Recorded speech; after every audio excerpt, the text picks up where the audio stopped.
ఏమి తీసుకొని వచ్చి నేను దేవుని దర్శించాలి? మహోన్నతుడైన దేవునికి తగిన అర్పణ ఏంటి? మనుషులకు ఇచ్చేది ఇద్దామా? ఆయన మనిషి కాడు.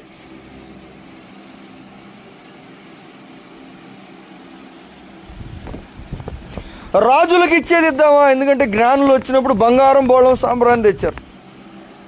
ప్రవక్తకి ఇచ్చేటప్పుడు ఇద్దామా? ప్రవక్త దగ్గరికి వెళ్ళేటప్పుడు ఒట్టి చేతులు తెల్లొద్దు, తీసుకొని వెళ్ళమని చెప్పాడు, నేర్పారు. ప్రవక్త దగ్గరికి వెళ్ళేటప్పుడు వెండి తీసుకెళ్దామన్నాడు సౌలు. సైన్యాధిపతి దగ్గరికి వెళ్ళేటప్పుడు జున్నుగడ్డలు తీసుకెళ్ళమన్నాడు దావీదు వాళ్ళ నాన్నగారు. జ్ఞానులు బంగారం బోళం సాంబ్రాన్ని తెచ్చారు. ఇప్పుడు దేవుని దగ్గరికి వచ్చేటప్పుడు ఏమి ఇవ్వాలి ఆయనకి?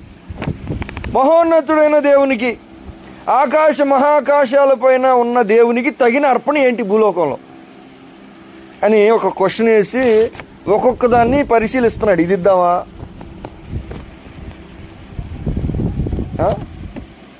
మహోన్నతుడైన దేవునికి సన్నిధికి ఏమి తీసుకెళ్ళి నేను నమస్కారం చేయాలి? వెళ్ళాలని ఉంది, ఆరాధించాలి, స్తుతించాలని ఉంది. అయితే ఆయనకు తగిన ఒక అర్పణ కూడా ఇవ్వాలని తెలిసిపోయింది ఆయనకి. ఎందుకంటే కయ్యని ఇచ్చాడు, ఏబేలు ఇచ్చాడు. ఆ అర్పణే ఏం చేసింది? అర్పణ ఇచ్చేదాకా ఒకలాగా ఉన్నారు, అర్పణ ఇచ్చిన తర్వాత ఒకలాగా అయిపోయింది. ఆ లైఫ్ మొత్తం టర్న్ అయిపోయింది. ఆ అర్పణ అది తెలుసు ఈయనకి, ప్రవక్తకి. కయ్యనిచ్చిన అర్పణ మొత్తం మార్చేసింది అతని లైఫ్, ఫ్యూచర్, భూలోకాన్నే మార్చింది. దేవుని సన్నిధికి వెళ్ళేటప్పుడు ఏమి తీసుకెళ్ళాలి నేను? ఎందుకంటే ఈయన మనిషి కాడు, శరీరం అప్పటికి ఇంకా ఆత్మరూపిగానే ఉన్నాడు, ఇంకా భూలోకానికి కూడా రాలేదు. మరి ఏమి తీసుకెళ్ళి నేను దేవుని సన్నిధికి ఇవ్వాలి? ఎందుకంటే అర్పణతో వెళ్ళటం అనేది క్రమం. మందిరంలో దేవుడే చెప్పాడు, గొర్రెపిల్ల, మేకపిల్ల, కొవ్విన దూడ, గొవ్వనైనా పావురోనైనా, గోధుమ పిండి, రొట్టెలు, నూనె, ఒలివును దేవుడు చెప్పాడు కొన్ని తేండని. కొన్ని మాత్రం అస్సలు తేవద్దని చెప్పాడు క్లియర్గా. అస్సలు తేనే తేకూడదు అన్నాడు కొన్నిటిని, ఆయన చెప్పాడు. ఇప్పుడు ఇవన్నీ చూసినప్పుడు ఆయనకు ఒక డౌట్ వచ్చేసింది, అసలు దేవునికి తగింది ఏంటి? ఒట్టి చేతులతో వెళ్ళామా? ఒట్టి చేతులతో వెళ్ళబుద్ది కాదు. ఎందుకంటే ఒట్టి చేతులతో వెళ్ళామనుకో, ఎవరైనా ఇంటికి వెళ్ళేటప్పుడు నన్ను అంటూ ఉంటారు, నువ్వు ఎప్పుడు ఒట్టి చేతులతో ఎందుకు వెళ్తావు అంటుంది మా పాస్టర్ గారు. అమ్మ నాకు గుర్తుండదు, నేను వెళ్ళిపోతాను ఏదో ఆలోచనలో. చూడు వాళ్ళు వచ్చే ఎక్కడికి వెళ్ళినప్పుడు అయినా ఎవరింటికన్నా వెళ్ళేటప్పుడు ఎలాగ వెళ్ళాలంట, కనీసం అట్టిపళ్ళు కానీ లేకపోతే జాంకాయలు కానీ చెప్తున్నారు నాకు, నువ్వు ఇలా చేయాలి. నువ్వు నాకు గుర్తుండదు అమ్మ, నేను ఏదో మైండ్లో వెళ్ళిపోతూ ఉంటాను నేను.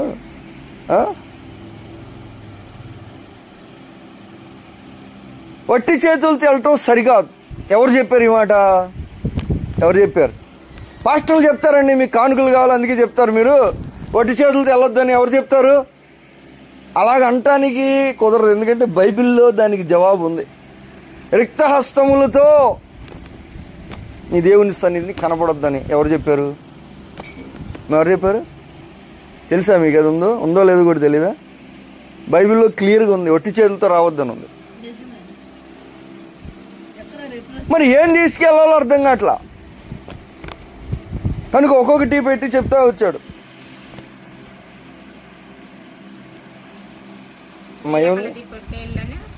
దహన బలులను అర్పించి దర్శించునా.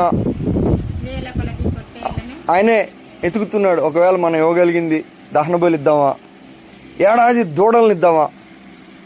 క్వశ్చన్ వేశాడు. మళ్ళీ పెంచాడు, ఇంకేమన్నాడు? వేల కొలది పొట్టేళ్ళు అంట, ఒకటి కాదు రెండు కాదు, వేల కొలది ఇద్దామంటున్నాడు ప్రవక్త. వేల కొలది ఎందుకు ఇవ్వాలి? వేవేల దూతల సమూహంలో ఆయన స్తుతిగానాలు పొందుతున్నాడు. కోట్ల కొలది, యోహాను ప్రకటన గ్రంథంలో ఏముంది? కోట్ల కొలది ఉన్నారంట. దేవదూతలే కోట్ల మంది ఉన్నారంట, మనుషులు కాదు, దేవదూతలే కోట్లు ఉన్నారంట. మళ్ళీ లెక్కలేనంత మంది మనుషులు ఉన్నారంట. సో ఈయన ప్రవక్త కనుక కొంచెం ఈయనకు అవగాహన ఉంది ఆ దేవుడు ఎవరు అసలు. ఎందుకంటే ఒక వ్యక్తి స్థాయిని బట్టి ఆ వ్యక్తికి ఇచ్చే అర్పణ ఉండాలి, అవునా కదా? చిన్నపిల్లల దగ్గరికి వెళ్ళేటప్పుడు మనం చాక్లెట్లు బిస్కెట్లు తీసుకెళ్తాం. ఎమ్మెల్యే గారి దగ్గరికి తీసుకెళ్ళి ఎమ్మెల్యే గారు ఇదిగో విక్స్ బిల్ల అన్నాను అనుకో, నీకోసమే కొన్నానండి ఇదిగో జింజర్ విక్స్ తిను అన్నాను అనుకో, తేకుండా ఉన్నా బాగుండేదయా, నువ్వు తెచ్చి నన్ను ఏం చేసావు అంటారు లేదా? ఎందుకని? ఏందండి అయిదా గిఫ్ట్ కాదా, డబ్బులు ఇచ్చుకోవాలా అంటే మేము ప్రేమతో తెచ్చాం, నీ తీసుకోవటానికి బాధ ఏంటి అన్నా కానీ ఏమంటారు వాళ్ళు? తీసుకునే వ్యక్తికి ఒక స్థాయి, ఆ స్థాయికి తగిన ఒక, అంతేగా. అల్లుడికి ఏం పెట్టారంటే పాత గుడ్డలు పెట్టామని అన్నాం అనుకో, కొత్త అల్లుడికి కట్నం ఏం పెట్టారు, కొత్త అల్లుడికి కట్నం ఏం పెట్టామంటే అక్కడ కోసిగా మిగిలిపోయిన ఉన్నాయిగా, ఇది మొక్కజొన్న కోసిన తర్వాత ఆ చేను మొత్తం ఆ చెత్త అంతా ఆయనకి ఇచ్చామంటే 2 ట్రాక్టర్లు, తర్వాత మిగిలిపోయిన పాత గుడ్లు ఇచ్చామంటే బాగుంటుందా? ఎందుకు బాగోదు? పాత అల్లుడికి అయితే ఇవ్వాలి, కొత్త అల్లుడికి అయ్యి కూడా అంతేనా? అల్లుడే కొత్తోడైనా పాతోడైనా నీటానికి కుదరదు, అంతేగా. ఈ గుండన్న ఉండాలి, లేకపోతే అంటే ఒక వ్యక్తి స్థాయిని బట్టి ఆ వ్యక్తికి ఇచ్చే అర్పణ అనేది ఉండాలి.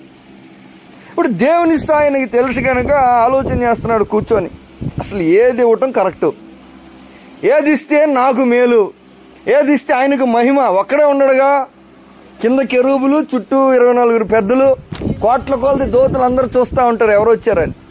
ఎందుకంటే యేసు ప్రభు వారు కూర్చొని కానుక పెట్టె దగ్గర కూర్చొని చూస్తూ ఉన్నాడంట. కానుక పెట్టెలోంచి అర్పణలోంచి వాళ్ళ హృదయానికి చూసేస్తున్నాడు. ఇవన్నీ కనబడిపోతున్నాయి ఆయనకి, ఆయన చూస్తూ ఉంటాడు. ఈయనకి తెలుసు కనుక ఏమిద్దాం, మేకలను ఇద్దామా, గొర్రెలను ఇద్దామా, వేల కొలది పొట్టేళ్ళని ఇద్దామా? 1 కాదు 2 కాదు. ఎందుకని?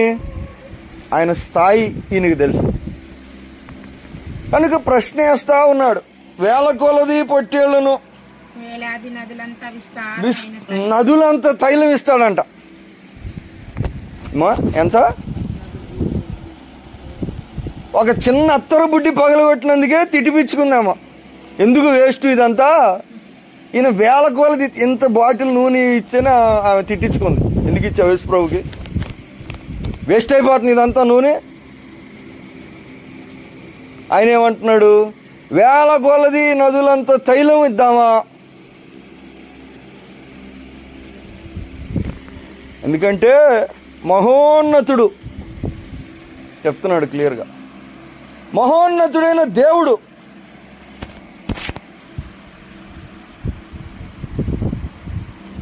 మా పాస్టరమ్మ గారికి ఆపరేషన్ అయిన తర్వాత మత్తు ఇంకా దిగలేదు. నర్సులు వాళ్ళు సాయం చేసిన వాళ్ళు ఉంటారుగా, సాయం చేసిన వాళ్ళకి డబ్బులు ఏదో ఒకటి ఇవ్వమని చెప్పాను నేను. ఎంతో 200 ఎవరో వస్తే చేతిలో పెట్టింది. ఒక ఆమెకి ఇవ్వటానికి లేకపోతే 50 రూపాయలు పెట్టేసింది. ఆమె తీసుకొని చూసింది ఇలా కాసేపు దానివైపు ఏం వైపు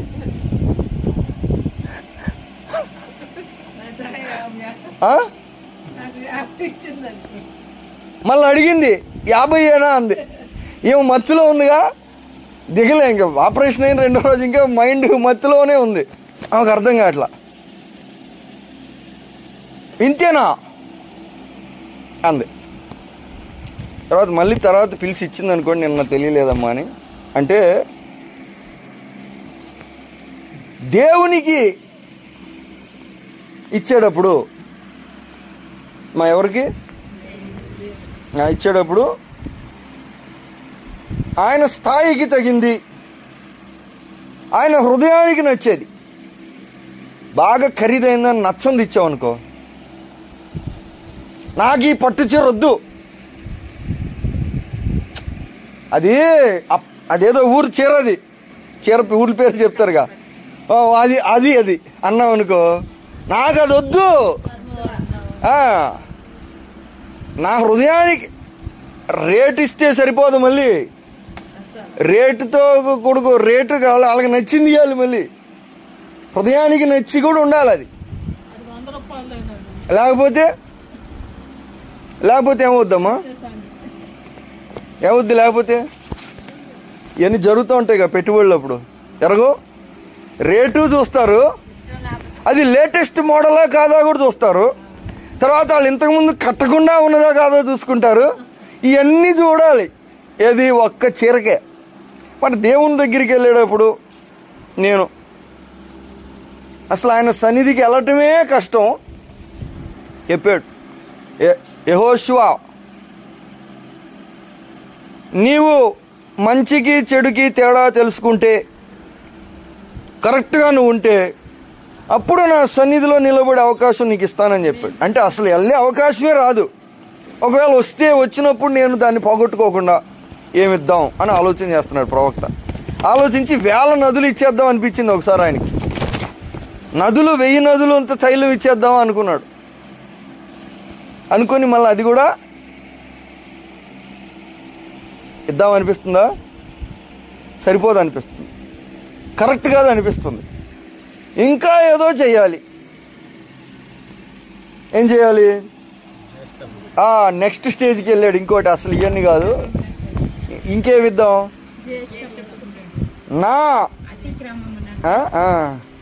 నా జ్యేష్ఠ పుత్రుని నేను ఇస్తున్నా. అసలు మేకలను ఇవ్వటం, గొర్రెలను ఇవ్వటం కాదు, నూనె ఇవ్వటం, కేకులు ఇవ్వటం కాదు. అష్ట గారు మాకు దేవుడు మేలు చేశాడని మేము క్రిస్మస్ కేక్ ఇస్తామన్నారు. కేక్ కాదమ్మా, మీరు చర్చికి రండి అన్న. కాదులేండి, కేక్ పంపుతామంటారు. మీరు రండి అంటే వాళ్ళేమంటారు? కేక్ పంపుతాం. మేము మాత్రం వస్తురూపకంగానే. ఈయన ప్రశ్నించాడు, లేదు లేదు, వస్తువులు కాదు, మనిషిని ఇద్దాం అనుకున్నాడంట. ఆయనకు ఒక ఐడియా వచ్చేసింది. నా జ్యేష్ఠ పుత్రుని నేను ఇస్తున్నా.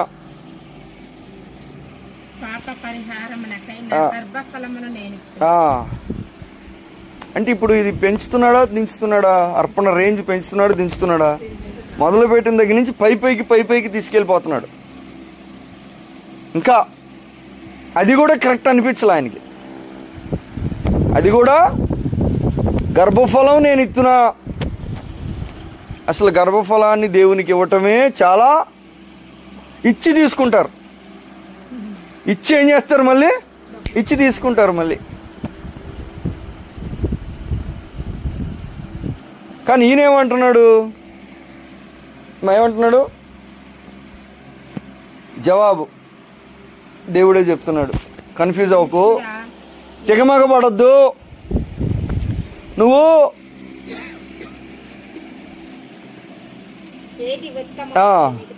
కన్ఫ్యూజ్ అవ్వాల్సిన పనేం లేదు. నేనే చెప్తాను నీకు జవాబు. దేవుడు అడుగుతున్నాడు ఇప్పుడు. ఎవరు అడుగుతున్నారు? దేవుడే అడుగుతున్నాడు. ఎందుకంటే ఇన్ని రకాలు ఇద్దామని కన్ఫ్యూజ్ అయిపోయి ఏం చేయాలో అర్థం కాక మల్టిపుల్ చాయిస్ క్వశ్చన్ వచ్చింది. ఇప్పుడు ఆన్సర్లు 30 ఉన్నాయి. ఏమే దీనికి జవాబు అని ఆలోచన చేస్తుండగా దేవుడే చెప్పాడు, నేనే చెప్తాను నీకు దేవుడికి ఏం కావాలో. అంటే దేవునికి కావాల్సినవి కొన్ని ఉన్నాయి.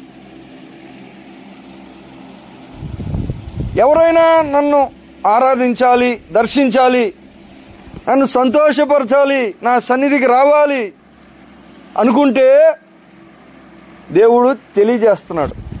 అంటే ఆయన కోరిన అర్పణ, దేవుడు కోరిన అర్పణ ఒకటి ఉంది. ఏంటది? ఏది ఉత్తమమో అది నీకు తెలియజేయబడి ఉన్నది.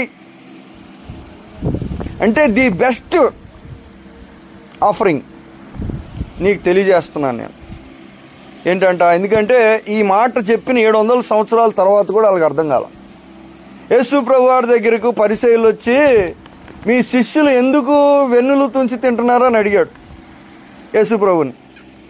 విశ్రాంతి దినమున చేయకూడదు ఎందుకు చేస్తున్నారంటే దానికి యేసు ప్రభు వారు కొన్ని సంఘటనలు చెప్పి చివరికి ఈ మాట అన్నాడు, కనికరమునే నేను కోరుచున్నాను కానీ బలిని నేను కోరను అను వాక్య భావము మీకు తెలుసుంటే. అంటే నువ్వు చదువుతున్నావు, నువ్వు వస్తూ పోతున్నావు, నువ్వు దేవుణ్ణి ఆరాధిస్తున్నావు, కానీ దాని భావం నీకు ఇంకా ఆ మాట చెప్పిన 700 సంవత్సరాల తర్వాత చెప్పాడు ఆయన మాట. మేకాకి యేసుప్రభు వారికి సుమారుగా 700+ ఇయర్స్ అయింది. 700 సంవత్సరాలు అయినా కానీ వాళ్ళకి అర్థం కావట్లా దాని భావం ఏంటి. దాని భావం ఏమిటి నీకు అర్థమైతే ఇలా నువ్వు చెయ్యవు, ఇలా నువ్వు అనవు, ఇలా నువ్వు అనిపించుకో. యేసు ప్రభువుని చెప్పారు. ఇప్పుడు ఎవరికి చెప్పారు? యేసు ప్రభువుకే చెప్తున్నారు వెళ్ళి, అయ్యా నీకు తెలియట్లేదు అనుకుంటా. ఎవరికి తెలియట్లేదు? యేసు ప్రభువుకే తెలియట్లేదంట. వీళ్ళకి తెలిసింది, వాళ్ళకి తెలియట్లేదు. ఆయనకి తెలియట్లేదని కూడా వీళ్ళకి తెలిసిపోయింది. ఇగో నువ్వు చేసేది, మీ శిష్యులు చేసేది తప్పు. ఎవరు చెప్తున్నారు? ఇదిగో బైబిల్ చెప్తుందని బైబిల్ చెప్తున్నారు. సాతాను చెప్పాడు, మళ్ళీ ఈడో కూడా వచ్చాడు బైబిల్ చెప్పేవాడు యేసుప్రభుకి. బైబిల్ చెప్పేవాళ్ళు అయిపోయారు యేసుప్రభుకి అందరూ. ఏంటి తప్పు? వెన్నులు తుంచుకొని విశ్రాంతి దినం తినడం తప్పు అంట. అది యేసుప్రభుకి చెప్తున్నారు ఇప్పుడు వీళ్ళు.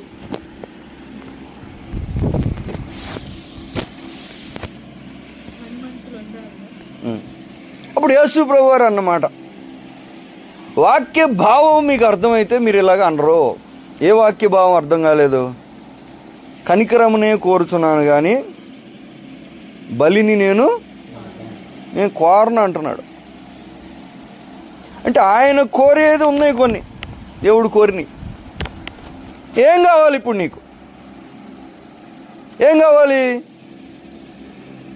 అంటే దేవుడు కోరినవి కొన్ని ఉన్నాయి, వద్దు అన్నవి కొన్ని ఉన్నాయి. ఈ వ్యత్యాసం తెలియాలి. ఎవరికి తెలియాలి?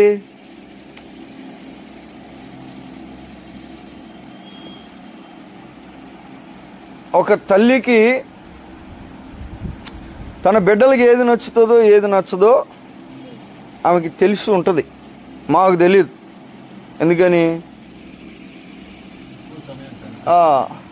ఆ నాలెడ్జ్ ఉండాలి. ఎవరికి ఉండాలి? నా స్నేహితునికి నాకు ఏది ఇష్టం లేదో అతనికి తెలిసి ఉండాలి. కొంచెం అవగాహన అనేది వస్తుంది. లేదు, బాగా పరిచయం ఉన్న ఒక వ్యక్తికి, దేవుని ప్రజలకు ఇది తెలిసి ఉండాలి. వేరే వాళ్ళకి తెలియపోయినా పర్వాలా, ఆయన ప్రజలకు తెలిసి ఉండాలి. మరీ ముఖ్యంగా ఎంత ఎక్కువగా ఆయన దగ్గరికి వెళ్తారో అంత ఎక్కువగా వాళ్ళకి తెలిసి ఉండాలి. అవునా కాదా? మరి చెప్పండి, అవునా కాదా?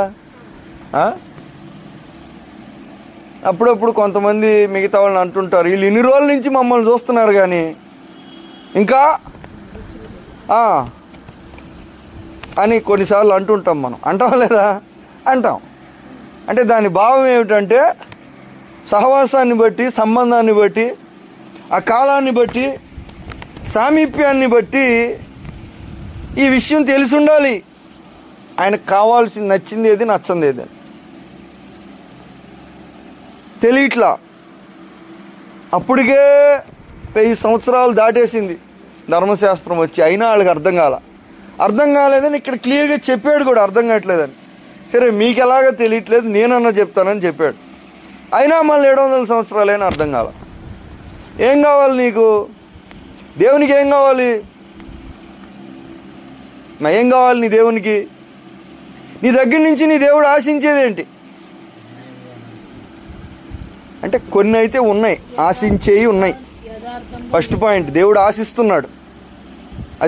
అది కావాలని దేవుడు ఎలాగైతే ఒక రైతు పంట ఆశిస్తాడో అదే రీతిగా దేవుడు, యేసు ప్రభు వారు చెప్పారు, దేవుడు ఆత్మ కనుక ఆయన ఆరాధించేవారు ఒక స్టైల్ ఆశించాడు. ఆయన ఆశిస్తున్నాడు దేవుడు. ఏం కావాలి? దేవునికి తగిన అర్పణ ఏమిటంటే చెప్పాడు కొన్ని, ఇదిగో ఇది ఇది ఇది ఇది.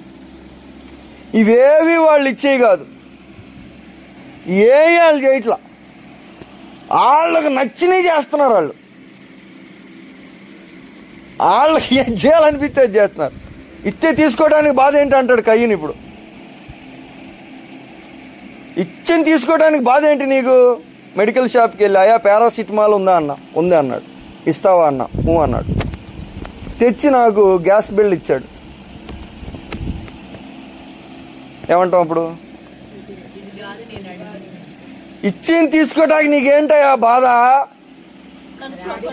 నీకు ఇచ్చింది తీసుకోవటానికి నీకేంటి బాధ అన్నాడు అనుకో, ఎవడరా నీకు లైసెన్స్ ఇచ్చింది?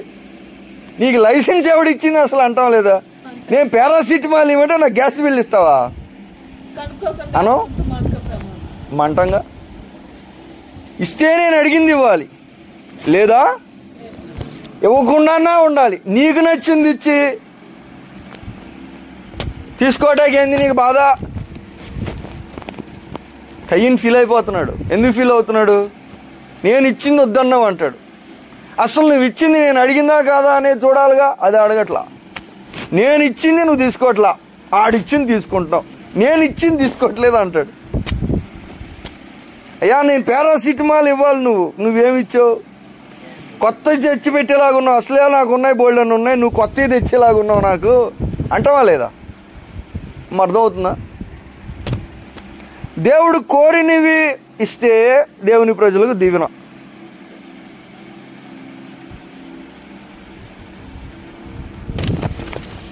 ఏది ఉత్తమమో నీకు తెలియజేయబడి ఉంది.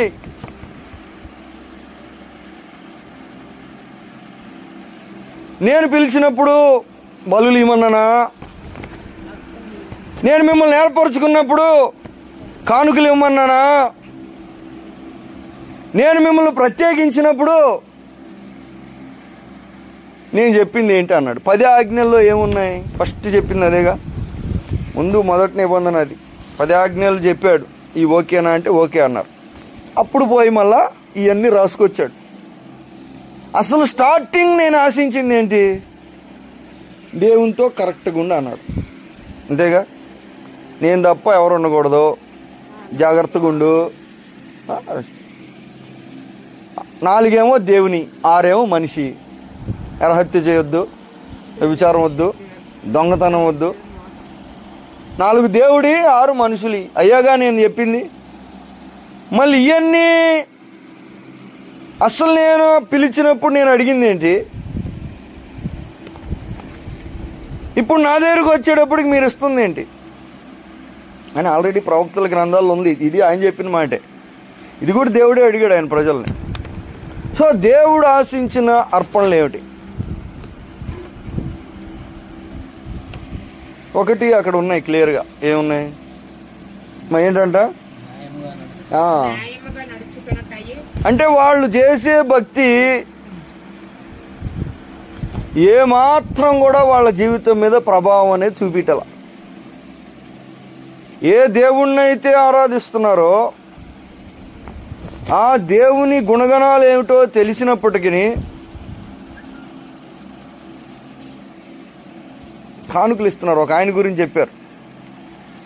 సో 5 సార్లు వెళ్తాడండి, రోజుకి 5 సార్లు వెళ్తాడంట, 20 రూపాయలు వడ్డీ అంట. ఇదేందండి అంటున్నాను. ఏమో నాకేం తెలుసాయా? 5 సార్లు అంట రోజుకి. ఎవరు రోజుకి 5 సార్లు చేసేది? 20 రూపాయలు వడ్డీ అంట. ఏమో నాకేం తెలుసాయా అంటే ఏంటి? ఆయన అడిగాను. కాకపోతే లేదు అన్నాను నేను. అని ఇష్టమే తీసుకున్నాడు. ఇష్టమే తీసుకున్నాక ఇప్పుడు అంటాడు. ఇప్పుడు ఏంటి తప్పు?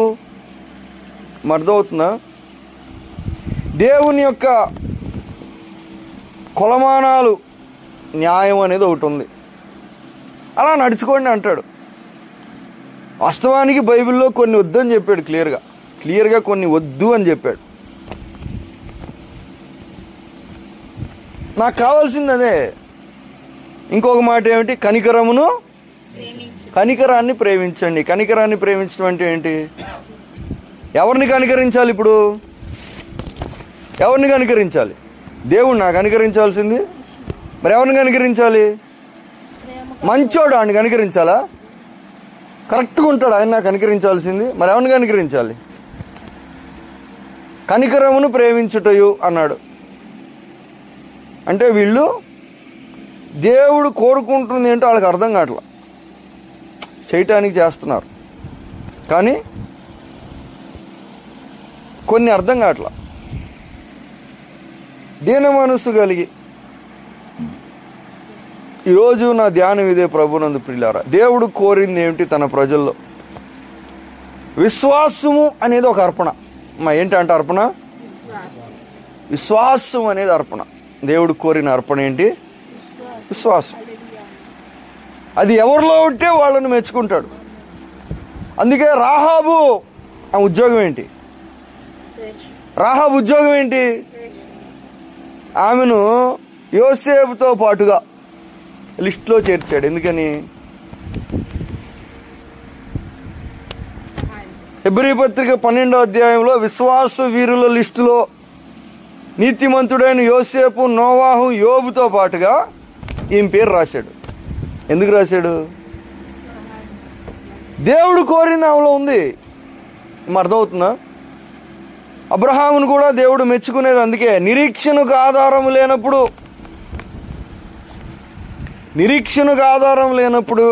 నిరీక్షణ కలిగి నమ్మాడు గనుక మహా సంతోషం కలిగింది దేవునికి. అబ్రహాం ఏమిచ్చాడు దేవునికి? మధ్యాహ్నం పూట మాంసం కూర పెట్టాడు ఒకసారి, ఒకటేసారి పెట్టాడు. కానీ విశ్వసించాడు, దేవుణ్ణి నమ్మాడు. అది దేవునికి. స్పాట్లో ఏమిచ్చాడు? ఆశీర్వాదం ఇస్తాను నీకన్నా. నువ్వు ఇచ్చింది నాకు అంగీకారం అయింది. ఇచ్చేసాడు. విశ్వాసం అనేది ఒక అర్పణ, దేవుణ్ణి నమ్మటం. ఈ అర్పణ కొదువైంది ఈ రోజుల్లో. చాలా సంఘాల్లో ఏం కొదువైంది?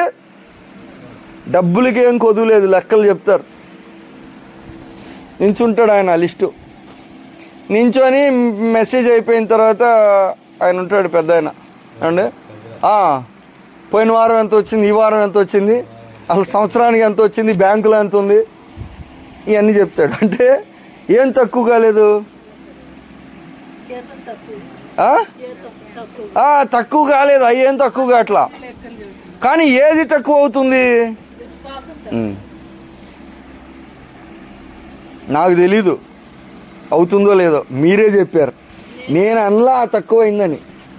నేను అడిగానంటే మీరు చెప్తున్నారు విశ్వాసం తక్కువైందండి.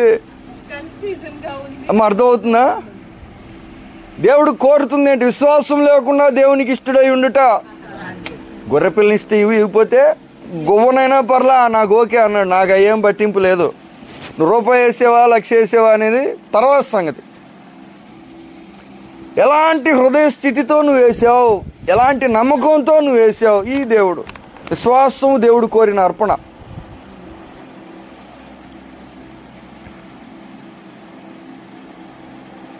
రెండు 12వ అధ్యాయం 1వ వచనం. రోమాపత్రిక 12:1. రోమాపత్రిక 12వ అధ్యాయం 1వ వచనం.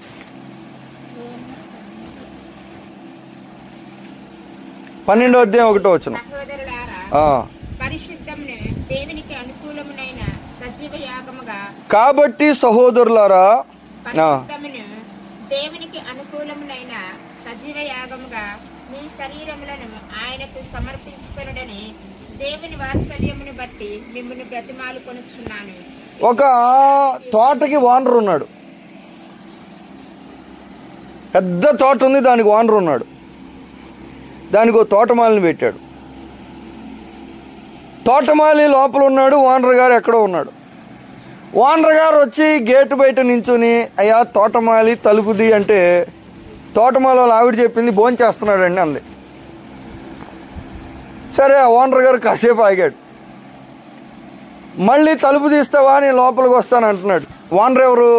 ఆయన బయట నించుని అడుగుతున్నాడు, నేను లోపలికి రావాలనుకుంటున్నానని. అప్పుడు తోటమాలి మాట్లాడలా. ఏందయ్యా అంటే, నిద్రపోతున్నాడండి అంది. మళ్ళీ అలా ఆవిడ మళ్ళీ కాసేపు అయ్యాక మళ్ళీ అడిగాడు, అయ్యా నేను లోపలికి రావాలంటున్నాను, తోటకు ఓనర్ని, నన్ను లోనికి రానిస్తావా అంటే, నువ్వు ఈరోజు వద్దు రేపు రా అన్నాడు. అప్పుడు ఏం చేస్తారమ్మా మీరంతా రైతులు, మీకు తెలిసిగా ఏం చేస్తారు? అప్పుడు ఏం చేస్తారు చెప్పండి?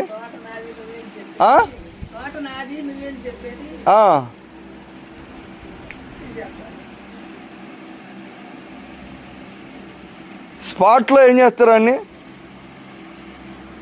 ఇలా చేసాడు ఇంకో తోటమాలి. ఓనర్ గారు ఏం చేస్తాడు స్పాట్లో? రా, నీకు టైంకి జీతం ఇవ్వాలి, నీకేం తక్కువ లేకుండా అరేంజ్మెంట్లు చేయాలి. నేను వచ్చి తలుపు తీయమంటే నువ్వు తలుపు తీవా? పైగా రుబాబుగా మాట్లాడుతున్నావా? నువ్వు ఇమ్మీడియట్గా మళ్ళా ఇంటి ఓనర్ గారు ఒక ఆయనకి ఇంటికి అద్దెకిచ్చాడు. అద్దెకిచ్చినప్పుడు ఓనర్ గారు నా ఇల్లు నాకు నచ్చినట్టు ఉంచండి అన్నాడు అనుకో, అది తప్పా రైటా? జాగ్రత్తగా ఉంచండి, పాడు చేయకుండా ఉంచండి అన్నాడు అనుకో, తప్పు అవుద్దా రైట్ అవుద్దా? ఇల్లు మొత్తం పడగొట్టేస్తున్నారు అనుకో గోడల్ని. అప్పుడు ఓనర్ గారు వచ్చి, అయ్యా రెంట్కేగా నీకు ఇచ్చింది, నువ్వు హ్యాపీగా ఉండు, నువ్వు బాగుండు, ఇల్లు కూడా నువ్వు నాశనం చేయకు అన్నాడు అనుకో, అది తప్ప రైటా? ఎందుకంటే ఇక్కడ ఏమంటుందంటే వాక్యం, శరీరమును అర్పించండి. ఎవరికి?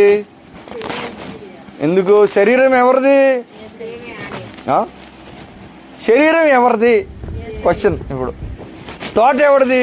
అది ఆయనది. ఇల్లు ఎవరిది? అది ఆయనది. శరీరం ఎవరిది? నా శరీరం ఎవరిది?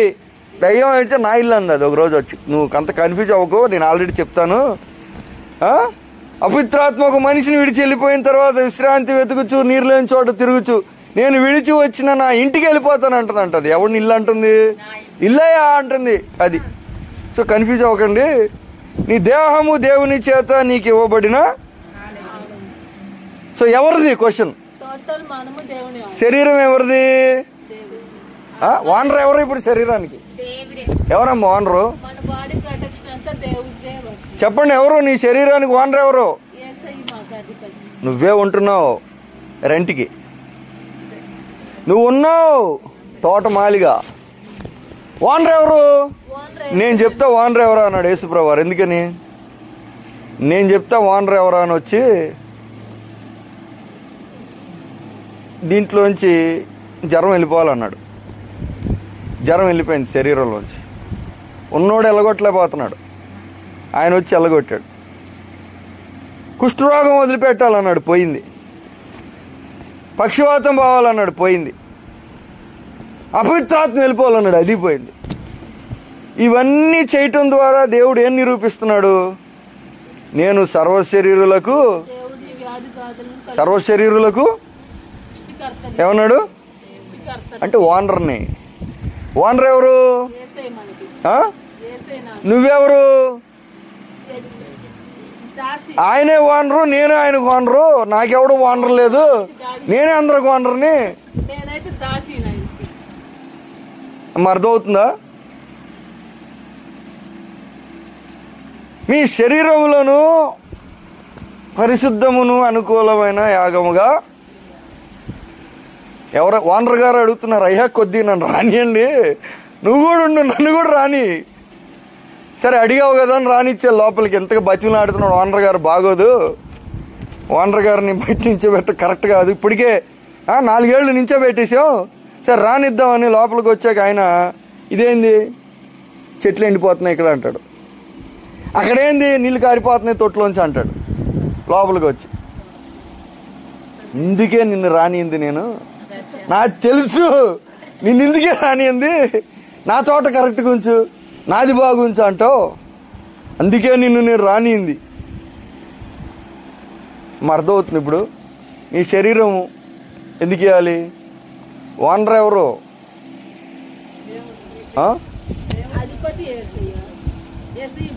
మన్నైనది వెనకటి వల్లనే ఉందా లేదా? సో ఆ మన్నునే కొద్ది జాగ్రత్తగా ఉంచి అంటున్నాడు అంతే. ఆ మన్నుని కొద్దిగా అంటే పరిశుద్ధత. దేవుడికి కావాల్సిన అర్పణ ఏంటి? పరిశుద్ధత. విశ్వాసము దేవుడు కోరిన అర్పణ, పరిశుద్ధత దేవుడు కోరిన అర్పణ, కనికరము కలిగిన హృదయం దేవుడు కోరిన అర్పణ. అయ్యి ఆయనకు కావాల్సిన అర్పణ. దేవుని సన్నిధికి వెళ్ళేటప్పుడు ఈ చేత్తో పట్టుకుని రండి అన్నాడు. వెండి నాది, బంగారం నాది, భూమి నాది, ఆకాశం నాది. అందుకనే దేవుడు ఏం చెప్పాడంటే, ఎవరి చేలో ఎవరైనా తినొచ్చు అన్నాడు ఇజ్రాయెల్ దేశంలో. ఎందుకన్నాడు తెలుసా మీకు? ఎవరి చేలో ఎవరైనా తినొచ్చు, ఆకలేస్తే ఎవరి చేలో ఎవరైనా బడి తినొచ్చు. దేవుని యొక్క ధర్మశాస్త్రం ఇజ్రాయెల్ దేశంలో. అందుకే వాళ్ళు పోయి తినటం తప్పల్లా, విశ్రాంతి దినాన్ని తినటం తప్పన్నారు. ఎందుకని? ధర్మశాస్త్రం రూల్ ఏంటి? ఆకలిగా ఉన్నప్పుడు ఎవరైనా ఎవరి చేలోకైనా వెళ్ళి తినొచ్చు, ఇంటికి తెచ్చుకోకూడదు. ఎందుకు? దేశం నాది, భూమి నాది, అది రూల్, దేవుని రూల్ అది. మా అర్థమవుతుందా? అందుకే ఏం తీసుకొచ్చి నేను దర్శించాలి?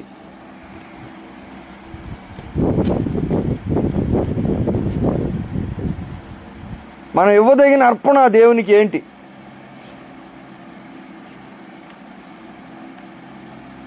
కేక్ ఇస్తాను అంటదామా, నువ్వు చర్చికి రా అంటాను నేను. ఆహా.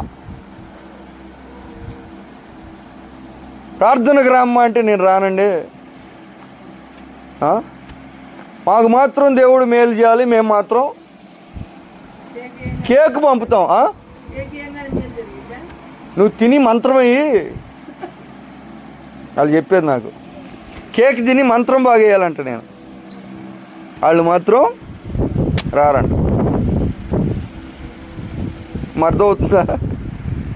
దేవుడు కోరేదేంటి, దేవుడు అడిగేదేంటి? బైబిల్లో చాలా విషయాలు ఉన్నాయి. సిలువ మోయటం పోయిన వారం చూసాం.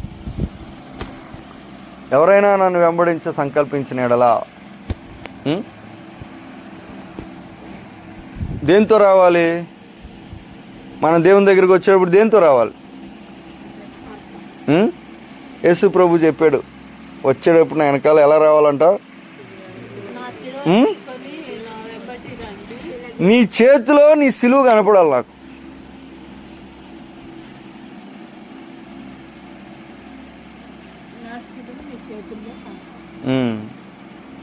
అది బ్యాంకులో పెట్టామని జాగ్రత్తగా ఏసీ గొడవంలో పెట్టాం, దానికి ఏం ఇబ్బంది కలగకుండా ఏసీ గొడవంలో జాగ్రత్త పెట్టాం.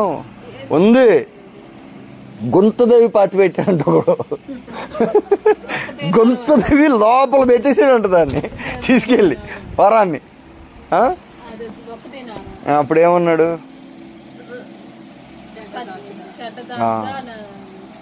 నీకు ఇవ్వటం వల్ల నాకేం ఉపయోగం ఉంది? నీకు ఇచ్చిన దాని వల్ల నాకేం ఉపయోగం ఉంది? అర్థమవుతుందా? సో దేవుడు కోరుకునేవి కొన్ని ఉన్నాయి, ఆయనకు తగినవి, ఆయన మెచ్చేవి, ఆయన పుచ్చుకునేవి. కొన్ని ఆయన తీసుకోడు, అన్ని తీసుకుంటాడా? గాడిద పిల్లను అర్పించటానికి కుదరదు చెప్పాడు. గాడిదని తెచ్చిస్తామనుకో, ఒరిజినల్ గాడిదండి, మామూలు అలాంటి గాడిద కాదు ఇది, ది మోస్ట్ ఒరిజినల్ గాడిద ఇది, అడ్డగాడిదల్లో అడ్డగాడిది ఇది, ఇది తీసుకొని నీకు అర్పణ అన్నావు అనుకో, వద్దు, దానికి ప్రతిగా గొర్రె పిల్ల ఇవ్వండి వాళ్ళని మనసు ఉంది కానీ నాకు అది అయితే వద్దు అంటే కొన్ని తీసుకోడు దేవుడు, కొన్ని తీసుకుంటాడు. కొన్ని కోరుకున్నాడు, కొన్ని అసలు పట్టించుకోవట్లా. మనుషుల దృష్టికి గొప్పగా ఉన్నది దేవుని దృష్టికి మా ఏంటి తెలుసా? కొత్త నిబంధనలు ఏముందో చెప్పు ఆనంద్ గారు. మనుషుల దృష్టికి ఘనమైనది దేవుని దృష్టికి బైబిల్లో ఉంది. మనుషులు చూసేది దేవుడు చూడ్డు. సో ఆయన కోరేవి, ఆయనకు తగినవి, ఆయనకు ఇవ్వవలసినవి, ఇచ్చిన వాళ్లకు గొప్ప దీవెన తెచ్చాయి కొన్ని ఉన్నాయి. వాటిలో ఇవి ఇలాంటివి: నీతి కలిగి ఉండటం, విశ్వాసంతో ఉండటం, పరిశుద్ధంగా జీవించటానికి ప్రయత్నించటం, యెహోవా యందు భయభక్తులు కలిగి ఉండటం, దీనత్వం కలిగి ఉండటం. దీనత్వం అంటే ఏంటి? కొంతమందిని చూసి ఏమంటాం? చాలా వీళ్ళకేముంది? గర్వం ఉంది. ఎలా చెప్తావు? కొంతమందిని చూసి తగ్గింపు అని చెప్తాం, కొంతమందిని చూడగానే చాలా గర్వం వీళ్ళకి ఎలా చెప్తాం? వాళ్ళ చూడటమే ఒక టైపులో ఉంటుంది, నడక కూడా ఒక టైపులో ఉంటుంది, నించోవటం కూడా ఒక టైపులో ఉంటుంది. అన్నీ దాన్ని చూపించే ఉంటాయి.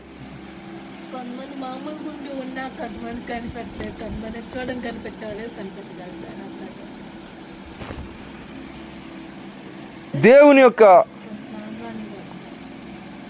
ఆలోచన విధానం ప్రభునందు ప్రియులారా నరుని వంటిది కాదు. ఇది బైబిల్లోనే ఉంది. సో ఈరోజు మన ధ్యానము ఇదే. ఏమి నువ్వు ఇస్తే దేవుని దీవెనలు నీలో నిండిపోతాయి.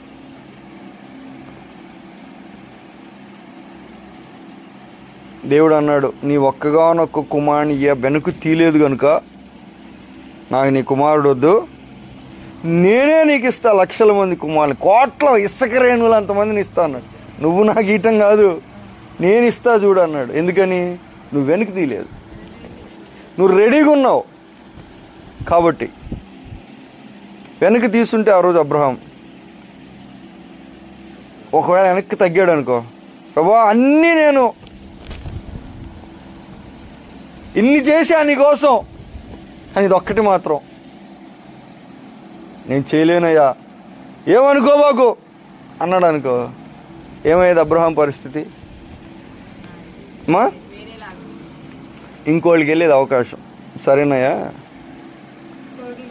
ఇంకొకటికి ఇస్తాడు ఛాన్స్.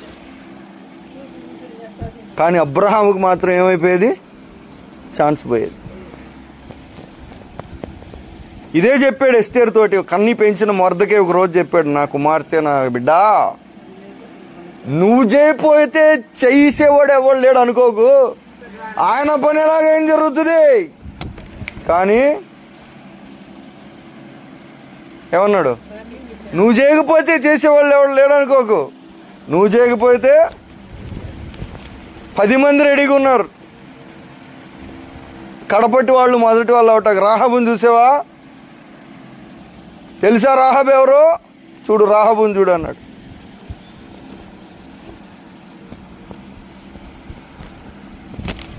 ఈరోజు మనకి ఈ సమయం, మనకి ఇప్పుడు దేవుడు ఒక అవకాశం ఇచ్చాడు ఆరాధించటానికి. ఎలాగా? బలులు అర్పణల చేత ఆయనను ఆరాధించటానికి దేవుడు మనకు అవకాశం ఇచ్చాడు. ఆయన కోరిని ఏంటో చూసాం, ఆయనకి తగినవి, ఆయనకి సంతోషాన్ని ఇచ్చాయి. సొలొమోను ఏం అడిగాడో మనకు తెలుసు, కాబట్టి దేవుడు ఏమి ఇచ్చాడో మనకు తెలుసు. దానియేలు ఏం తీర్మానం తీసుకున్నాడో మనకు తెలుసు. ఎందుకు పాత నిబంధనలో భాషలు మాట్లాడే వారం దానియేలుకి ఇచ్చాడు? ఆయన ఒక్కడే, వన్ అండ్ ఓన్లీ, ఒకే ఒక్కడు బైబిల్ పాత నిబంధనలో భాషల వారు మెనే రాజులు కాళ్ళు మొక్కారు. ఎవడాడు? మామూలోడు కాదు, మొక్కినోడు. ఎవడంట? బంగారు శిరస్సు అయిన వాడు, రాజులకే బంగారు శిరస్సు వంటి వాడు. ఎవరు? నెబుకద్నెజరు. వాడు పడ్డాడు కాళ్ళ ముందు, పూజ చేసాడంట, ధూపం వేసాడంట. అలాంటి స్థానం దేవుడు ఎందుకు ఇచ్చాడు దానియేలుకి? ఎందుకంటే దానియేలు ఏమనుకున్నాడు? రాజు భోజనం చేత నన్ను నేను అపవిత్రపరచుకోను అనుకున్నాడు. అంటే ఏమి ఇవ్వాలనుకున్నాడు? దేవునికి పరిశుద్ధత, పవిత్రత ఇవ్వాలనుకున్నాడు, ఇచ్చాడు. కనుక దేవుడు బుద్ధి జ్ఞానముల సకల విద్యలు, పైగా కళలు, భావము. దేవుడు ఇచ్చే దేవుడా, తీసుకునే దేవుడా? ఇచ్చే దేవుడా, తీసుకునే దేవుడా? అమ్మా డిసైడ్, తీర్మానం చేసుకోండి. ఆయన ఇచ్చేవాడా, తీసుకునేవాడా? ఫైనల్గా రాంగ పోంగ ఫైనల్గా ఉంటుంది ఏంటి? ఫైనల్ మాట ఏంటి? ఇచ్చేవాడా తీసుకునేవాడా? ఇచ్చేవాడా తీసుకునేవాడా?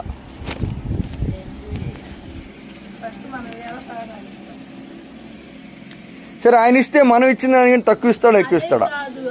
మా ఒకవేళ ఆయన ఇస్తే మనం ఇచ్చిన దానికంటే తక్కువ ఇస్తాడా ఎక్కువ ఇస్తాడా? అప్పుడు ఇచ్చేవాడే అవ్వాలి, అంతేగా? ఇచ్చేవాడే అవ్వాలి, తీసుకునేవాడు అవ్వకూడదు. ఉండమ్మా, నేను చెప్పేది. సో ఈరోజు దేవుడు కోరిన, దేవునికి అనుకూలమైనవి, దేవునికి గొప్ప మహిమను కలిగించే సర్వోన్నతమైన స్థలంలో మరియమ్మంది నేను ఆయన దాసురాలను అనేసింది. ఎందుకు? ఇంకా పెళ్ళిగాల. ఇప్పుడు ఎస్ అంటే ఏసేపు ఏమంటాడో తెలీదు, ఇంట్లో వాళ్ళు ఏమంటారో తెలీదు, ఊర్లో వాళ్ళు ఏమంటారో తెలీదు, అత్తగారు వాళ్ళు ఏమంటారో తెలీదు, ఏం తెలీదు. ఆమెకు ఒకటే తెలుసు, ఏమైపోయినా పర్లా, నేను మాత్రం అది కావాలి నాకు. జకర్యా నమ్మలా, వీడికి నోరు తీసేయండి అన్నాడు. నోరు తీసేయండి. పూజలు చేస్తున్నాడు, దేవాలయంలోకి వచ్చి తోపం వేస్తున్నాడు, వాక్యం చెప్తున్నాడు, కానీ ఏం చేయలా? నమ్మలా. ఎందుకు ఇవన్నీ? కొద్ది రోజులు తీసిపడేయండి నోరు అన్నాడు. సో ఈరోజు ప్రభునందు ప్రియులారా, మనకు తెలుసు వాక్యం అంతా. మనము దేవునిని ఆరాధించాలని దేవుడు కోరుకుంటున్నాడు. అయితే దీన మనసు కలిగి నీ దేవుని ఎదుట ప్రవర్తించటం, ఇది నాకు అర్థం కాల. మీరు చెప్పండి దీని అర్థం. దీన మనసు కలిగి ప్రవర్తించడం అంటే ఏంటి? దేవుని దగ్గర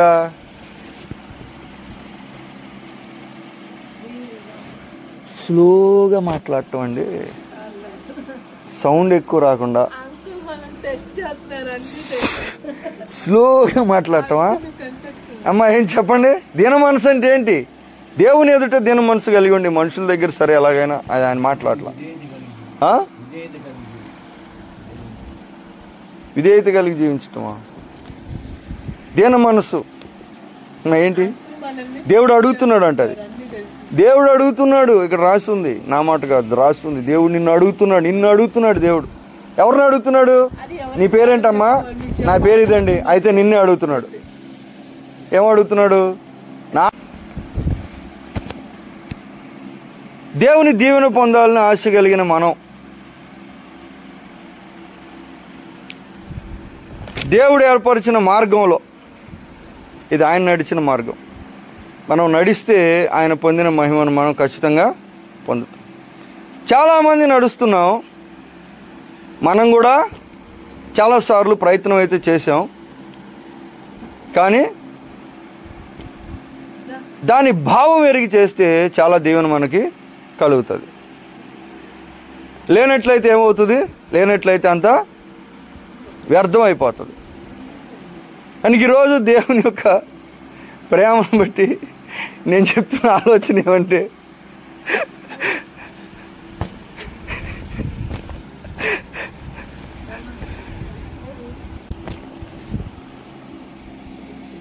ఇవ్వగలిగిన స్థితిలో ఉండి మనం ఇవ్వటం శ్రేష్టం. అయితే ఇచ్చిన దాంతోనే దేవుడు సంతోషపడాలని మనం ఆలోచన చేయటం మాత్రం కరెక్ట్ కాదు. సో మన యొక్క అర్పణ